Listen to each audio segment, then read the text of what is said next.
y suramericano. Vamos a sumar al análisis oportuno desde Caracas, desde Venezuela. Nos acompaña María Fernanda Barreto y es experta en relaciones colombo-venezolana. Qué gusto tenerla con nosotros. Gracias por su tiempo para Telesur. Bienvenida a Jugada Crítica. Hola Paola, qué gusto por fin coincidir en las cámaras de Telesur. Un abrazo. Un abrazo reiterado para usted. Con todo este contexto que hemos revisado de manera inmediata, con esa problemática constante que mantiene Colombia, política, económica, social y ahora aún agravada por la crisis de la pandemia por la COVID-19, ¿cómo poder entender que le siga sirviendo de mesa a Estados Unidos para seguir atacando a Venezuela? Usted como experta nos puede explicar para nuestra pantalla latinoamericana. Le escuchamos. Bueno, precisamente porque el Estado colombiano, el establecimiento colombiano no tiene ningún interés en la paz de Colombia. Lo único que le interesa es perpetuar la guerra y por ello apuesta a incrementar el conflicto social y armado interno, que es lo que hemos visto en los últimos meses en las calles, una brutal represión, un genocidio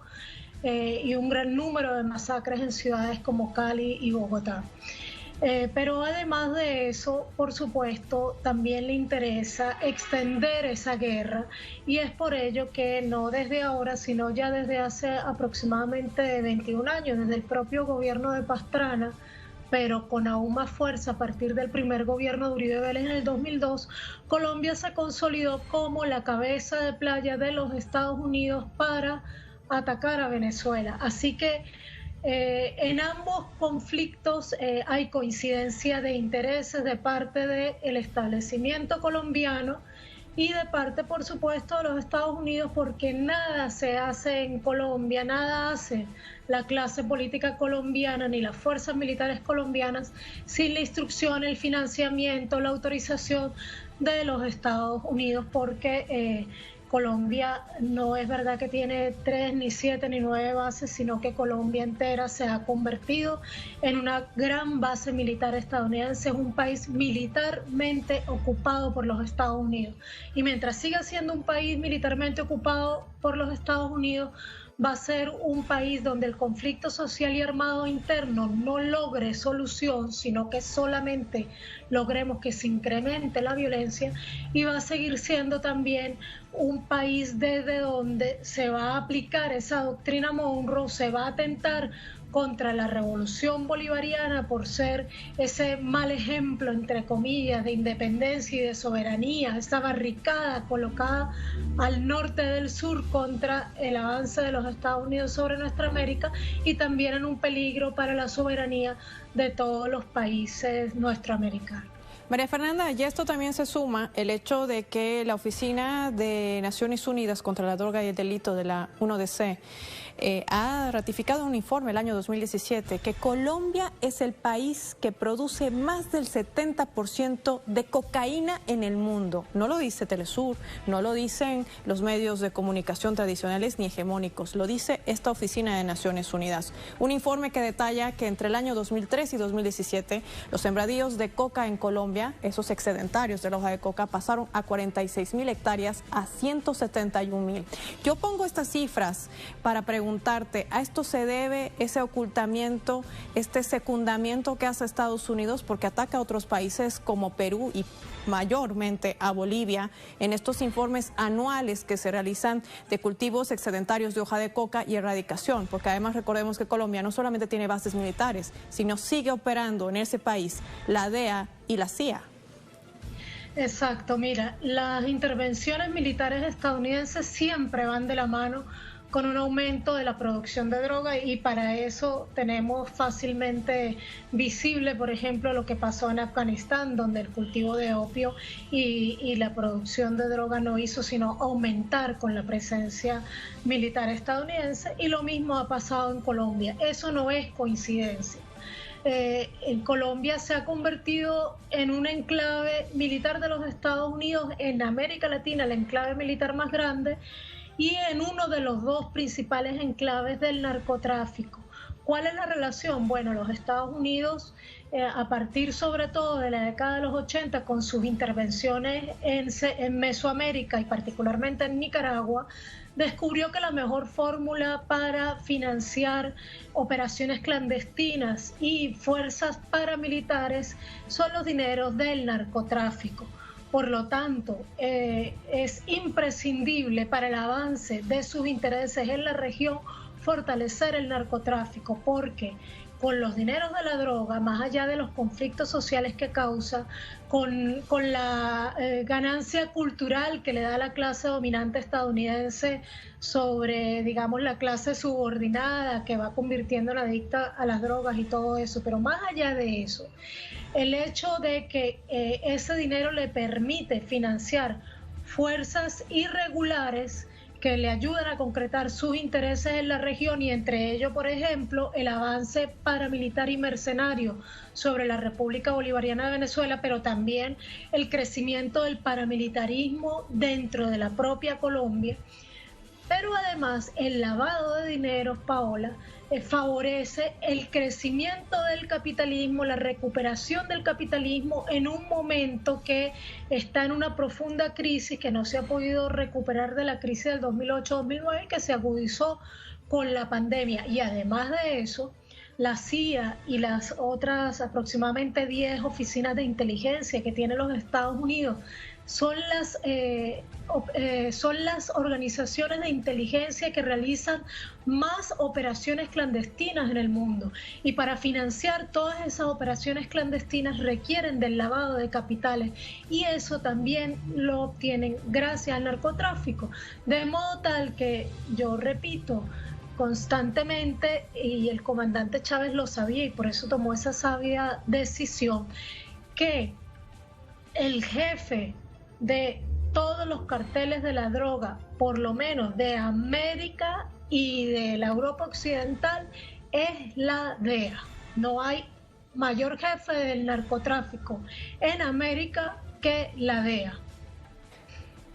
Dinero que sale del narcotráfico, que sirve para financiar grupos irregulares, nos dice nuestra analista esta jornada en Jugada Crítica. Por ello le pregunto, cuando el presidente Nicolás Maduro denuncia de manera reiterada que Colombia está trabajando en agrupar grupos irregulares que podrían ingresar desde la frontera hacia Venezuela, ¿no es una aseveración menor? Y quiero preguntarle esto porque los medios hegemónicos al parecer no le dan la importancia necesaria a lo que más adelante pudiese suceder. Es decir, ¿estamos en una eminente alerta? Por supuesto que sí, el presidente Maduro tiene toda la razón, lo alertó también en su momento en reiteradas ocasiones el presidente Chávez, porque como ya dije anteriormente, desde el último periodo de Andrés Pastrana y sobre todo desde que comenzó el periodo de 20 años que lleva ya prácticamente en el poder el uribismo, el gobierno colombiano se ha prestado para hacer cabeza de playa, para atacar a Venezuela, y particularmente lo ha hecho a través de una invasión paramilitar sostenida sobre el territorio nacional venezolano. Es por ello que, por ejemplo, vimos a Craig Faller navegando las aguas del Orinoco, ubicándose en Puerto Carreño,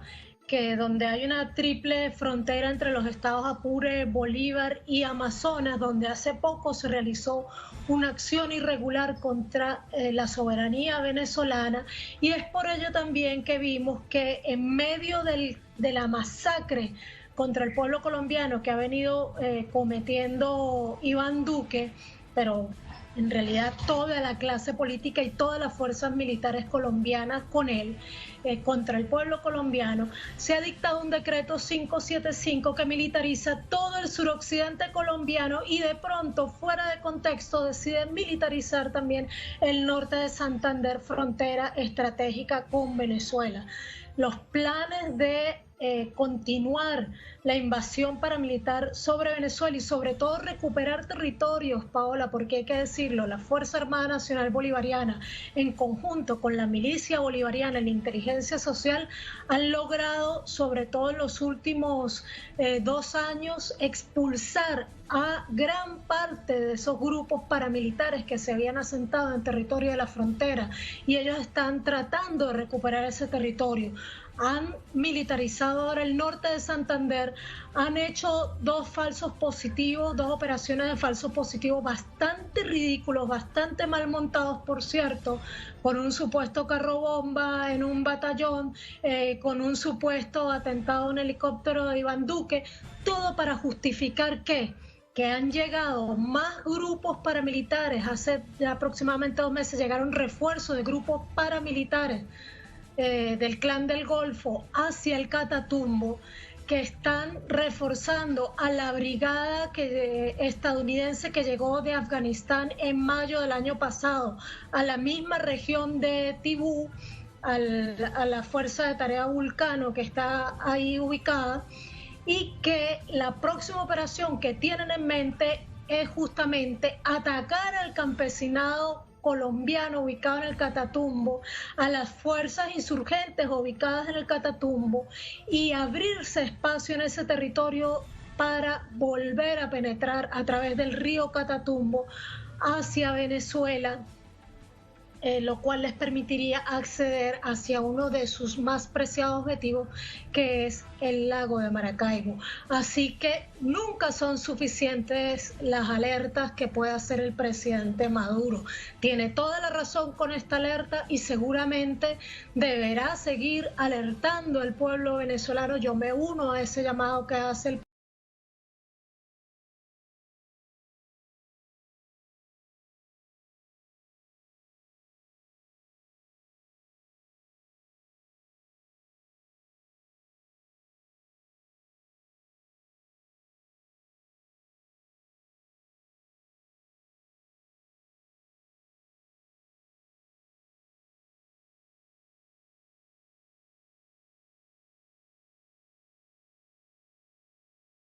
presidente Maduro. Hay que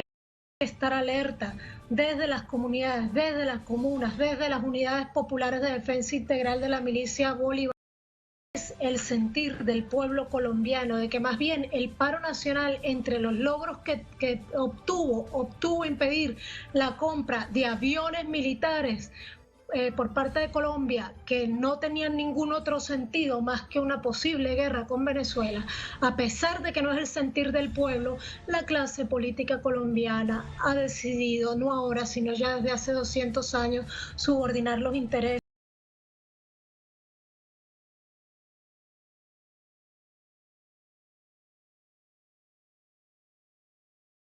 nacionales a los intereses y designios de los Estados Unidos. Qué interesante conocer el análisis a profundidad.